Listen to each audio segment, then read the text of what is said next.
우리 성도님들 요즘에 뭐 즐겨 부르시는 노래 뭐 이런 거 있으십니까? 노래나 찬양이나 뭐 혹시 이런 분이 계실지는 모르겠습니다.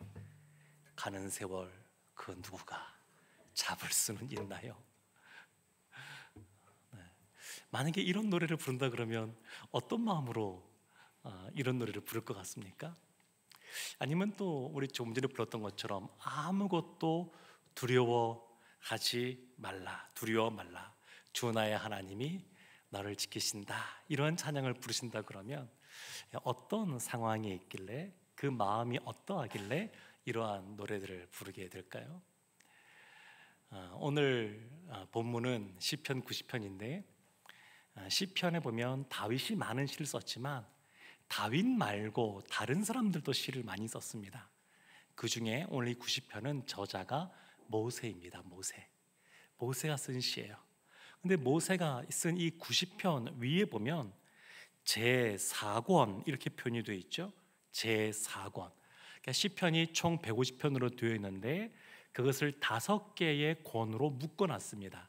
그 중에 이 네 번째 권, 이 제4권에 제일 처음 나오는 이 모세의 시, 이것이 이 전체의 어떤 성격을 이 4권이 갖고 있는지를 알려주게 되는데, 이 제4권은 주로 이스라엘이 망하고 나라가 망하고 바벨론의 포로로 잡혀가 있는 시기, 그때 그들의 그 힘든 시기에 그 어려움을 하나님께 이렇게 탄식하면서 부른 그러한 시편들도 많고, 어렵다 보니까 어떤 내용이 있냐면 하나님을 향하여 소망을 품고 있는 그러한 내용들이 이 4권에 많이 기록되어져 있습니다. 근데 이 시편, 이 90편 이 말씀을 보게 되면 1절과 2절에서는 항상 그렇듯이 기도의 대상, 이 기도, 간구를 들으시는 하나님이 어떤 분이신지에 대한 고백이 1절과 2절에 나와 있고, 3절부터 11절까지는 탄식이 나와 있습니다. 탄식. 그리고 12절부터 17절까지는 하나님을 향하여서 간구하는 내용이 이 주된 내용으로 나옵니다. 참 시편에 보면 탄식이 많이 나옵니다. 탄식이 많이 나와요. 특히 다윗이 쓴 시편들을 보게 되면 너무너무 탄식이 많이 나옵니다. 그런데 이 시편에 나오는 이 시인들이 갖고 있는 지혜가 있는데, 그것이 뭐냐면 탄식으로 끝나지가 않아요. 상황이 탄식할 수밖에 없는 상황이거든요. 그들이 처해 있는 환경이 탄식할 수밖에 없는 상황인데, 그런데 시편의 내용들을 보다 보면 탄식으로 시작해서 탄식으로 끝나지가 않습니다. 탄식할 수밖에 없는 상황이지만 그 상황을 전환시켜서 그 어려운 상황 속에서 하나님을 바라보는 걸로 그 현실을 바꿔버리고 맙니다. 현실은 똑같은데 그것을 대하는 방식을 바꿔버립니다. 그래서 현실은 아주 어둠이 짙은 그러한 깜깜한 밤 하늘 밑에서 걸어가야 되는 현실이지만, 이 시인들은 보면 지혜가 있어서 그 어두울 때 눈에 보이지 않는 하나님을 바라볼 수 있는 그러한 마음과 태도와 그러한 사고의 전환을 통해서 하나님을 바라봅니다. 그리고 성경은 이것을 지혜라고 말합니다. 지혜. 그러니까 탄식할 수밖에 없는, 어쩌면 가는 세월 그 누가 잡을 수가 있으랴, 이런 노래 말이 있는 것처럼 세월이 너무 빠르다, 돌이켜보니까 인생 무상이다, 이렇게 탄식할 수 없는 상황 속에서 그 상태에 머물러 있는 것이 아니라 그것을 바꾸는 거죠. 그러면 이것이 왜 하나님께서 우리에게 이것을 허락하셨고, 성도는 이때 이것을 어떻게 믿음으로 반응해야 되는가? 우리의 삶 속에 감당하기 어려운 육체의 질병이 찾아왔거나 아니면 감당하기 어려운 사업의 문제가 찾아왔을 때, 그러면 이럴 때 이것을 어떻게 해야 되는 것인가? 탄식할 수밖에 없지만 그걸로 머무는 것이 아니라 그것을 하나님을 향하여 다시 바라보고 하나님 안에서 소망을 품을 수 있는 것으로 바꾸는 것, 이것이 바로 지혜라고 말하고 있습니다. 그러니까 참 오늘 이 시편의 말씀도 그렇고 시의 이 시편에 나오는 많은 말씀들이 이와 같은 지혜로 가득 차 있습니다. 탄식의 절정이라고 할 수 있는 부분이 우리도 잘 알고 있는 10절 말씀인데, 우리 10절 말씀 함께 합독하겠습니다. 우리의 연수가 70이요 강건하면 80이라도 그 연수의 자랑은 수고와 슬픔뿐이요 신속히 가니 우리가 날아가나이다. 우리 성도들 어떤가요? 돌이켜보니까 인생이 눈 한 번 깜빡할 때 이만큼 지나온 것 같습니까? 제가 부모님과 시간을 좀 보내다 보니까 이제 90이 다 되신 저희 어머니가 이런 말씀을 여러 번 하셨어요. 여러 번. 돌이켜보니까 금방이라고, 세월이 금방 지나왔다고, 90년 가까이 되는 이 세월이 금방 눈 깜짝할 새에 지나왔다고, 그러면서 저에게도 너도 세월을 아껴라 이런 말씀을 하셨습니다. 그러니까 세월이 금방 지나가요. 금방. 근데 이것도 모세도 이것을 깨닫고 있었습니다. 우리의 인생이 70이요 강건하면 80이다. 그러니까 이 표현이 어디서 나온 거냐면, 모세가 광야를 지나지 않았습니까?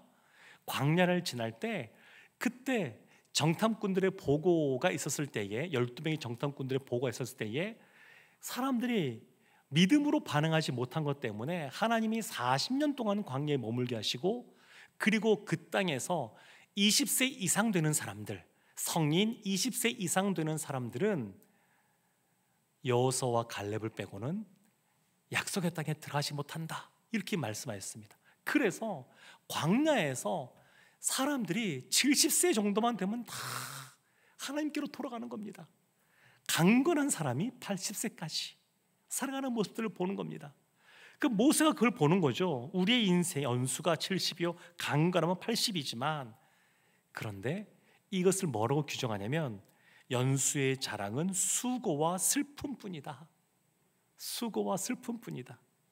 인생에서 기쁠 때가 많이 있습니까? 아니면 견뎌야 될 때가 많이 있습니까? 사람마다 좀 차이일 수 있겠습니다만, 제가 아는 범위에서는 대부분 다 슬픔이 더 큰 것 같습니다. 수고가 더 많고, 희락과 기쁨 가운데 거하기보다 수고하고 슬프고 또 견디고 참아야 되는 것들이 훨씬 더 인생 가운데 많은 부분을 차지하는 것 같습니다. 모세가 그것을 고백하고 있는 것이죠. 돌이켜보니까 인생이 한순간에 훅 지나갔고, 순식간에 지나갔고, 어느 순간 머리는 백발이 되었고 몸은 아파오고 하나님께 가야 될 날은 얼마 남지 않았다라고 하는 것을 깨닫게 되는 순간이 오는 것이죠. 3절부터 계속해서 이와 같은 탄식들이 나옵니다. 우리 한 절씩 좀만 간단히 볼까요? 3절 말씀 이렇게 나옵니다. 주께서 사람을 티끌로 돌아가게 하시고 말씀하시기를 너의 인생들은 돌아가라 하셨나이다. 사람을 티끌로 돌아가게, 사람을 티끌로, 흙으로 사람을 창조하셨는데 그 사람이 티끌로 다시 돌아가게 하시는 겁니다. 4절 말씀에 보면 주의 목전에는 천년이 지나간 어제 같으며 밤의 한순간 같을 뿐이니이다. 천년이 하루 같습니다. 천년이 하루 같아요.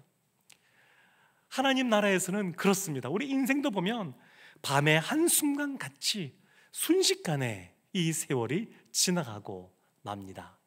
5절 말씀도 그렇습니다. 주께서 그들을 홍수처럼 쓸어 가시나이다. 그들은 잠깐 자는 것 같으며 아침에 돋는 풀 같으니이다. 홍수처럼 쓸어 가신다. 순식간에 쓸어 간다는 거죠. 우리 인생이 이와 같다는 겁니다. 잠깐 자는 것 같다. 눈 한번 깜빡하고 잔 것 같은데 어느 순간 수십 년이 지나 온 겁니다. 근데 사실 이런 것들은, 이런 내용들은 인생을 많이 살면 오래 살면 살았을수록 더 많이 깊이 깨닫게 되는 그러한 내용들입니다. 그래서 6절에서 이렇게 말합니다. 푸른 아침에 꽃이 피어 자라다가 저녁에는 시들어 마르나이다. 그러니까 풀이 이런 것처럼 인생이 이렇다는 겁니다. 인생이. 그럼 모세만 이것을 깨달았느냐? 아니, 그렇지가 않고요. 이 세상의 지혜자들도 그렇지만 성경에 나오는 지혜자들도 이와 같은 것을 다 공통적으로 고백합니다. 그래서 이 세상에서 누구보다 많은 부귀영화를 누렸던 솔로몬도 이와 같이 고백하지 않습니까? 전도서 1장 2절과 3절 말씀인데 우리 함께 합독하겠습니다. 전도자가 이르되 헛되고 헛되며 헛되고 헛되니 모든 것이 헛되도다. 해 아래에서 수고하는 모든 수고가 사람에게 무엇이 유익한가? 솔로몬이 헛되고 헛되며 헛되고 헛되니 모든 것이 헛되도다. 인생이 헛되다는 거예요. 모세는 약속의 땅에 들어가지 못하고 그것을 보기만 하고 들어가지를 못했습니다. 근데 생각해 보십시오. 모세가 금송아지 사건이 있을 때 그와 같이 하나님 앞에 범죄했던 사람입니까? 아닙니다. 시내 산에 올라가서 하나님을 대면했던 봤던 사람이고 하나님으로부터 율법을 받아온 사람이 모세입니다.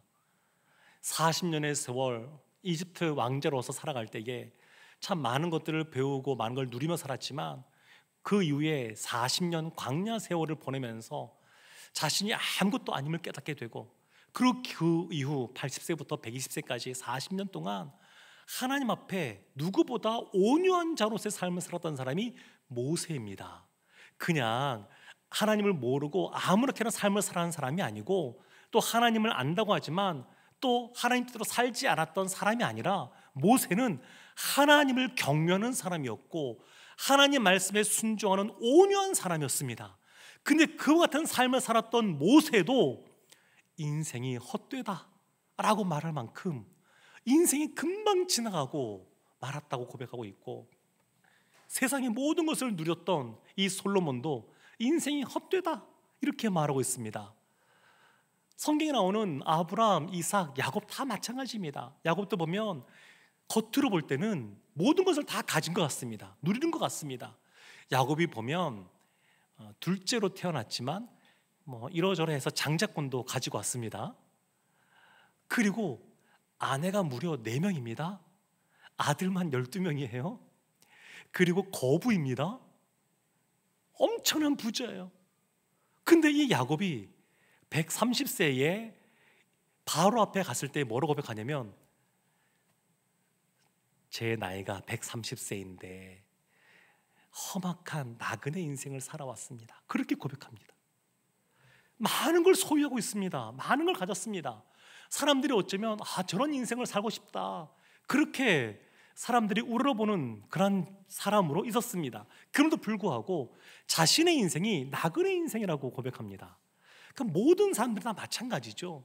모든 사람이 모세나 솔로몬이나 야곱이나 이런 사람들 할 것 없이 다 하나 앞에 정직하게 서 있으면 우리의 인생이 남은 것이 없구나 이런 생각을 할 수가 있습니다.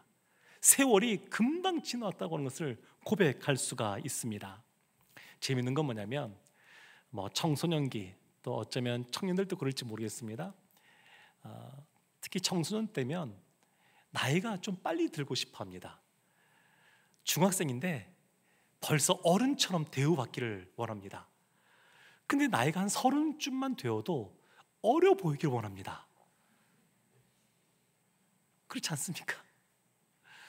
약간 다른 식으로 표현하면 젊어서는 돈을 벌기 위해서 몸을 아끼지 않고 열심히 돈을 버는데 나이가 들면 건강을 위해서 돈을 씁니다. 아니 뭐가 맞는 겁니까? 참 이런 모습들이 많이 있습니다. 근데 사실 인생에는 단순히 이런 것보다 훨씬 심각한 문제들이 있습니다. 다윗이 시편 11편에서 이렇게 고백하는데 11편 2절에서 다윗이 이렇게 말합니다. 악인이 활을 당기고 화살을 시위에 먹이며 마음이 바른 자를 어두운 데서 쏘려 하는도다. 세상 사람들이 다 착하기만 한 것이 아닙니다. 악한 사람들도 있습니다. 그냥 왜인지 모르겠는데 하나님의 자녀인 나를 미워하고 시기하고 괴롭히는 사람들도 있습니다. 여기서 지금 다윗에게는 악인이 활을 당기고 화살을 시위에 먹이는데 어두운 데서 그냥 은밀하게 화살을 쏘아 보내려고 하고 있습니다. 굉장히 심각한 상황이죠. 생명의 위협을 느끼는 그런 상황입니다. 그때 3절 말씀에 시편 11편 3절 말씀이 이렇게 말합니다. 터가 무너지면 의인이 무엇을 하랴. 터가 무너지면, 그러니까 자신의 삶에 안전장치가 다 무너져 버리고 마는 겁니다. 자신을 보호할 수 있는 것, 여러 가지 건강일 수도 있고, 여러 가지 물질일 수도 있고, 관계일 수도 있고, 그동안 쌓아놓은 어떤 여러 가지 저축해둔 것부터 시작해서 이 모든 것이 시스템일 수 있지만, 이런 것이 다 무너졌을 때에 의인이 무엇을 하랴. 무엇을 하랴. 이거는 한 개인도 그렇고, 개인이 아니라 안타깝지만 요즘에 전쟁들 계속 벌어지고 있지 않습니까? 나라가 전쟁이 나기 시작하면 아무리 개인이 자신의 모든 걸 갖추었다 그래도 터전이 무너져 버리고 맙니다. 그러면 터가 무너지면 의인이 무엇을 하랴. 의인이라고 하나님께 인정받았던 다윗인데, 그 의인이었던 다윗도 터전이 무너지는 경험을 했습니다. 터가 무너졌습니다. 그러면 성도가 어떻게 해야 될까요? 지금 우리나라는 시스템적으로는 괜찮으니까, 그러면 우리 개인의 삶에 무엇인가 방파제가 되어주고 반석이 되어주고 뭔가 이렇게 날 보호해 줄 수 있는 것이 다 무너졌을 때, 성도는, 신자는 그러면 무엇을 해야 되겠습니까? 다윗이 이어지는 4절에서 이렇게 말합니다. 시편 11편 4절에서 우리 함께 말씀을 합독하겠습니다.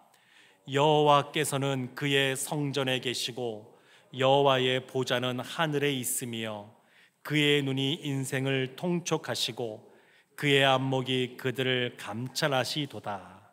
아멘. 아멘. 이 시인인 다윗은 그 정답을 무엇으로 찾냐면 하나님이 계신 성전에 나가는 걸로 찾았습니다. 성전이 있는, 성전에 하나님이 계신 그곳에 가는 겁니다. 그러니까 삶의 터전이 다 무너지고 의지할 것 아무것도 없을 때, 그때의 시인인 다윗은 하나님께 나아갔습니다. 하나님께. 이것이 탄식할 수밖에 없는 상황을 전환시키는 겁니다.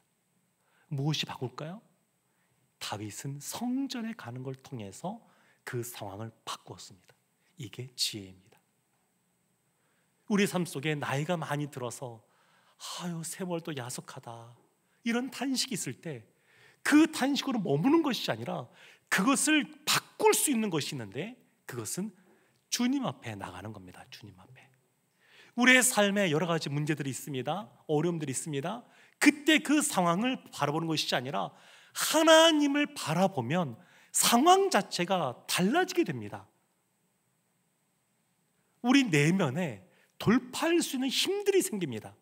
하나님이 성령을 우리 가운데 주시는데, 성령이 우리 가운데 거하면 이 상황이 바뀌지 않아도 상황을 바라보는 시야가 바뀌게 되고요, 그리고 상황을 돌파할 수 있는 힘들이 그 안에 생기게 됩니다.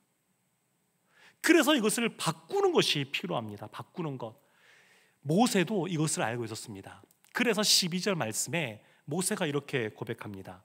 우리 12절 말씀, 시편 90편 12절 말씀 함께 합독하겠습니다. 우리에게 우리날 계수함을 가르치사 지혜로운 마음을 얻게 하소서. 아멘. 우리에게 우리날 계수함을 가르치사. 우리가 언제까지 살지 가르쳐달라, 이렇게 말을 합니다. 단순히 수명이 언제까지냐 이런 의미를 넘어서서 이 세상을, 남아있는 인생을 어떻게 살아가야 될지 알려달라, 그런 간구입니다.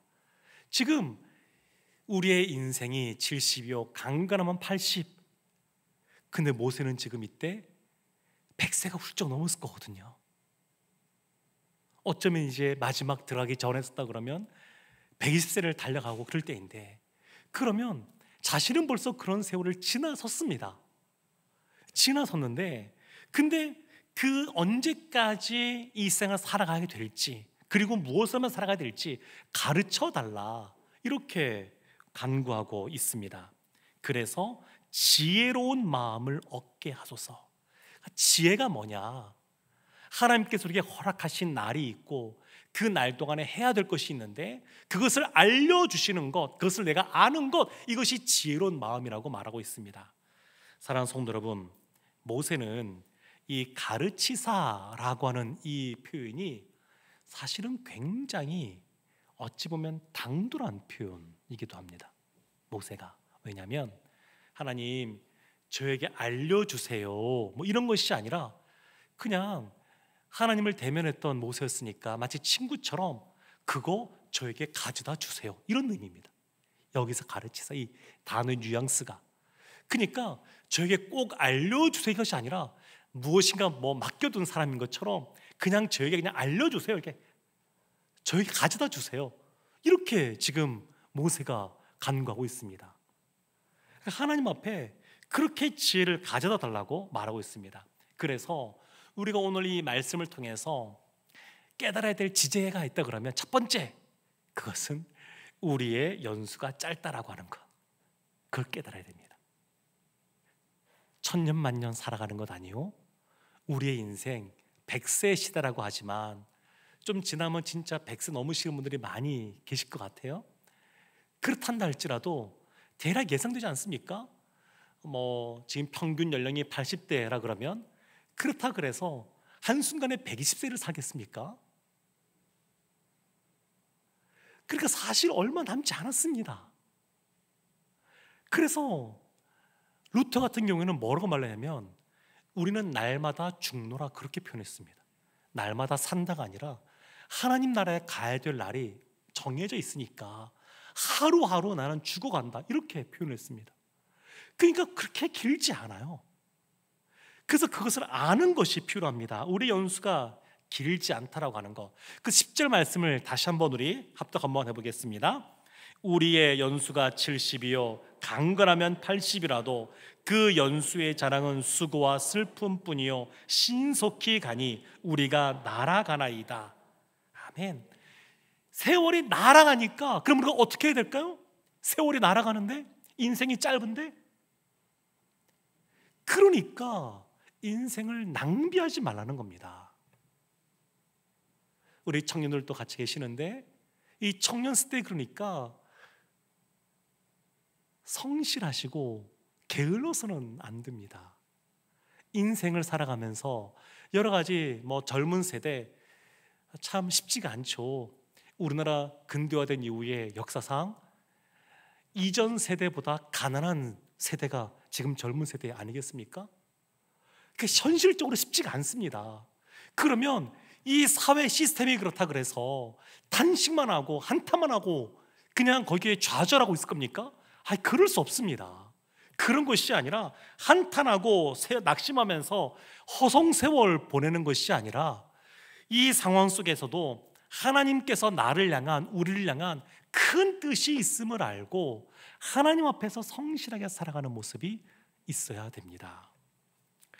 우리의 삶을 살아가면서 많은 사람들, 특별히 솔로몬 같은 이 지혜자도 인생이 헛되다라고 말하는데, 인생이 허무한 이유가 무엇일까요? 왜 나이가 들면 우리의 몸에 질병이 찾아올까요?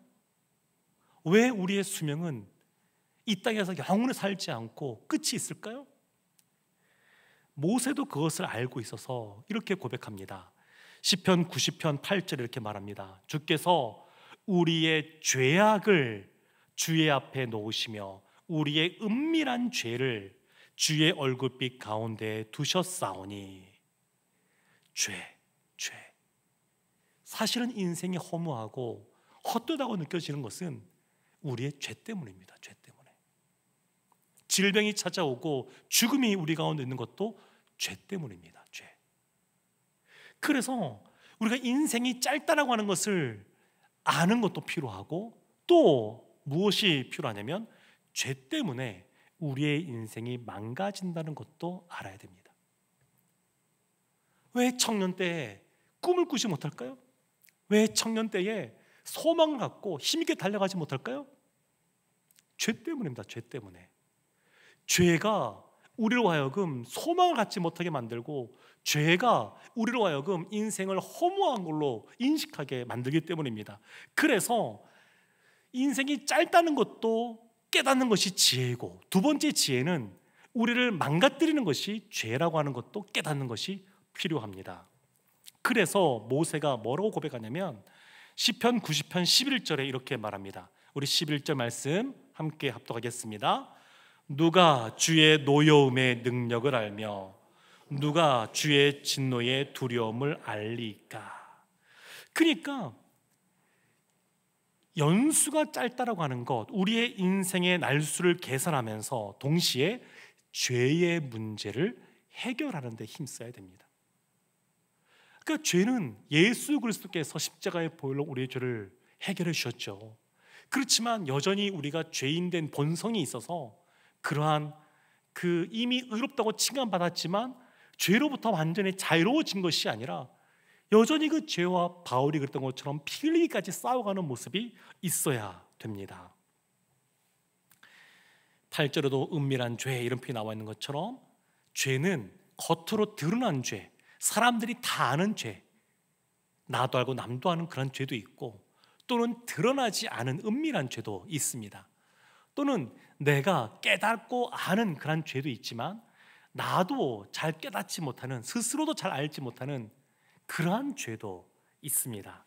그런데 이 죄의 문제가 우리의 인생을 허비하게 만들기 때문에 이 죄의 문제를 꼭 해결하고 나가야 됩니다. 예수님께서 십자가에서 우리를 구속해 주셨습니다. 십자가에서 우리를 구속해 주셨다, 구원해 줬다라고 하는 것은 가장 중요한 근본적인 것은 우리의 죄의 문제를 해결해 줬다는 겁니다. 그런데 오늘 말씀과 이어서 살펴보면 이렇게 볼 수도 있습니다. 지금 이 죄의 문제 때문에 인생이 허무하고 인생이 그냥 너무 헛된 것처럼 여겨지는 그러한 모습으로 갔으니까 예수 그리스도의 십자가의 사건은 우리의 죄의 문제를 해결했을 뿐만 아니라 헛된 인생이 더 이상 헛되지 않게 하는 그러한 사건이라고도 말할 수 있습니다. 십자가는 단순히 우리의 죄를 해결한 것뿐만 아니라 돌이켜보면 주님과 함께하는 그러한 시간, 예수 그리스도의 십자가로 말미암아 내가 구원받았다라는 것을 알게 되는 그 시점부터 시작하여서 우리의 삶은 주님 가운데 인도함 받는 그 삶은 헛되지가 않습니다. 하나님과 동행하는 삶, 그러한 삶은 허무하지가 않습니다. 그러니까 어떻게 해야 될까요? 이와 같이 인생이 빨리 지나가는 것을 알고 우리의 인생이 죄 때문에 허망해진다는 것을 알았으니까 이것을 어떻게 하게 되느냐? 늘 예수 그리스도가 우리의 중심 가운데 있게 해야 됩니다. 시간 사용에 있어서도 예수님이 그 중심 가운데 있도록 해야 이 문제들을 해결해 갈 수가 있습니다. 그래서 모세가 90편 1절에서 이렇게 고백하는 겁니다. 이 시간도 주님께서 구속된 시간이면 다 의미 있는 시간이라는 것을 알았기에 1절 말씀에 이렇게 말합니다. 주여, 주는 대대에 우리의 거처가 되셨나이다. 2절 말씀, 산이 생기기 전 땅과 세계도 주께서 조성하시기 전 곧 영원부터 영원까지 주는 하나님이시니이다. 하나님은 영원한 분이라고 하는 것, 우리를 지켜주시는 분이라고 하는 것, 우리와 함께 하시는 분이라고 하는 것, 모세가 이것을 깨달아 알고 있습니다. 이 하나님 앞에 탄식도 하는 것이고 그리고 이 하나님 앞에 간구도 하는 것입니다. 그러니까 우리가 인생을 제대로 하나님이 원래 디자인한 인생으로 우리가 제대로 우리의 인생을 보려면 하나님을 보는 눈이 열려야 됩니다. 하나님이 어떤 분이신지, 하나님은 우리의 죄의 문제만이 아니라 시간을 창조하신 분이시고 그 새 시간도 구속하시는 분이시고 우리의 삶도 그 구속한 시간 속에서 의미 있게 만드시는 분이라는 것을 알면 우리의 인생이 달라지게 됩니다. 그러면 내가 잘 살고 있는지 못 살고 있는지 알 수가 있습니다. 그 이전에 제가 이제 다른 교회에서 생각할 때 이런 얘기 가끔 들을 때가 있었습니다. 아유, 우리 남편은요 지금 하는 일이 너무 많아요. 나중에 은퇴하면 교회에서 주일 열심히 하라고 제가 말하고 있습니다. 그렇게 이야기해요. 그러면 이런 말이 믿음의 말인 것처럼 보이지만 사실 한편으로는 하나님을 온전하게 바라보지 못하고 있는 겁니다. 하나님께서 우리에게 요구하시는 것, 우리에게 말씀하시는 것, 젊어서는 너의 일을 열심히 하고 나이가 들고 할 일이 없어졌을 때 그때 주의 일 해라. 하나님 이렇게 말씀하신 적 있으십니까? 아니요, 그렇지 않습니다. 때를 얻든지 못 얻든지, 상황이 되든 안 되든 주님께서 부르신 그곳서 예배자로서 복음을 증거하는 증인으로서 살라고 주님께서 말씀하고 계십니다. 그러니까 그렇게 비춰보면 내가 잘 살고 있는지 못 살고 있는지 알 수 있습니다. 그냥 회사에서, 직장에서 인정받고 승승장구한다 그래서 인생을 잘 사는 것이 아니라 하나님 앞에서 내가 바로 서 있는지, 하나님의 자녀로서 세상에서도 인정받는 자로서, 회사에서도 유익을 주는 자로서 있어야 되겠죠. 칭찬받는 사람으로서 있어야 됩니다. 그런데 내 자신을 위해서가 아니라 하나님을 위하여 그런 모습으로 살아가고 있는지, 그렇게 살펴보면 내가 바르게 살고 있는지 그렇지 않은지 분별할 수가 있습니다. 인생이 짧습니다. 이 짧은 인생, 죄 때문에 참 허무하게 느껴지기도 합니다. 그런데 이때에 우리가 하나님 중심으로, 내 삶의 중심에, 내 인생의 중심에 예수 그리스도를 모시고 산다는 것을 안다 그러면 이것이 우리에게 어떤 유익으로 다가올까요? 우리에게 어떤 은혜로 함께 할 것 같습니까? 모세가 이것을 알고 고백합니다. 모세가 14절에 이렇게 말합니다. 우리 14절 말씀 함께 합독하겠습니다. 아침에 주의 인자하심이 우리를 만족하게 하사 우리를 일생 동안 즐겁고 기쁘게 하소서. 주의 인자하심이 우리를 만족하게, 아침에 주의 인자하심이 우리를 만족하게, 우리를 일생 동안 즐겁고 기쁘게.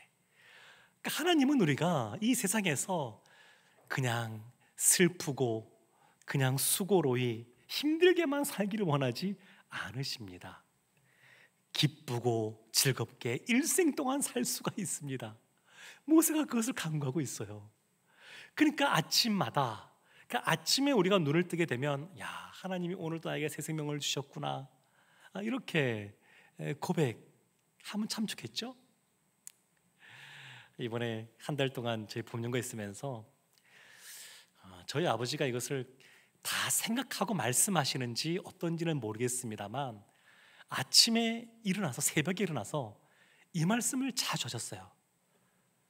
아, 오늘도 살았구나.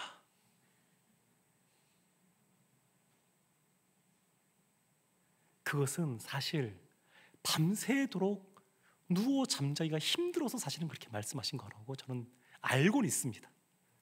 그렇지만 그러면서도 제가 갖고 있는 믿음의 고백으로 하나님 앞에서 새 생명 주신 것에 대해서 감사하는 그런 하루, 그렇게 되기를 기도하고 있습니다. 하나님께서 우리에게 인자하심을 베풀어 주시면 천년 같은 하루, 일생 동안 즐겁고 기쁜 그런 하루가 날마다 주어질 수가 있습니다. 모세는 하나님을 향한 담대함이 있습니다. 그래서 지혜를 가르쳐 주소서, 가져다 주소서, 이렇게 간구했을 뿐만 아니라 15절 말씀 이렇게 말합니다. 우리를 기쁘게 하신 날수대로와 우리가 화를 당한 연수대로 우리를 기쁘게 하소서. 대단하지 않습니까? 하나님, 제가 지난 세월 동안 힘든 것 주님 아시지요? 적어도 그 정도는 기쁘게 살지 않겠습니까? 이렇게 말하고 있는 겁니다. 배짱이 두둑합니다. 우리를 괴롭게 하신 날수대로, 우리가 화를 당한 연수대로 우리를 기쁘게 하소서. 그러니까 이 모세는 날마다 하나님 앞에서 기뻐하기를 원합니다. 즐겁게 살기를 원합니다. 하나님과 동행하기에 현실의 삶은 이런저런 모양들이 있지만, 그러나 그것을 세상의 눈으로 그것을 해석하는 것이 아니라 하나님의 눈으로 바라보고 하나님의 시각으로 그것을 해석하기 시작하면 기쁘고 즐거울 수 있습니다. 의미 있는 모습들이 됩니다. 우리 성도님들 잘 모르실 수 있는데 언제부턴가 한 연예인이 럭키비키 이런 표현을 많이 써가지고 상황은 전혀 아닌데 그냥 그것을 긍정적으로 해석하는 거예요. 그런데 이것은 단순히 긍정적으로 해석한다 그런 의미가 아니라 온 우주 만물을 창조하시고 주관하시는 그 하나님, 나를 사랑하시고 나를 지켜주시고 보호하시는 그 하나님이 나를 바라보시는 시각이 있고 나의 어려움 겪은 것들 다 아시기에 내가 일생 남아있는 일생 동안 기쁘고 즐겁고 행복하게 살아가게 하실 것이다. 이런 믿음과 확신을 가지고 지금 간구하고 있습니다. 그래서 17절 말씀에 이렇게 말합니다. 우리 17절 말씀 함께 합독하겠습니다. 주 우리 하나님의 은총을 우리에게 내리게 하사 우리의 손이 행한 일을 우리에게 견고하게 하소서. 우리의 손이 행한 일을 견고하게 하소서. 아멘. 우리의 손이 행한 일, 이게 일상이죠. 일상의 삶입니다. 일상의 삶을 견고하게 하소서. 견고하게 하소서. 반복해서 지금 간구하고 있습니다. 담대하게 말하고 있습니다. 하나님이 언제 내 삶에 역사하시느냐? 그냥 일상이에요. 일상. 우리가 아침에 일어나서 또 아침 식사를 하고 또 각자의 삶에서 터전의 삶을 살아가고 하는 일상, 그 일상을 견고하게 해달라고, 어떤 특별한 일일 때만 아니라 일상이 견고하게 해달라고 담대하게 이 모세가 간구하고 있습니다.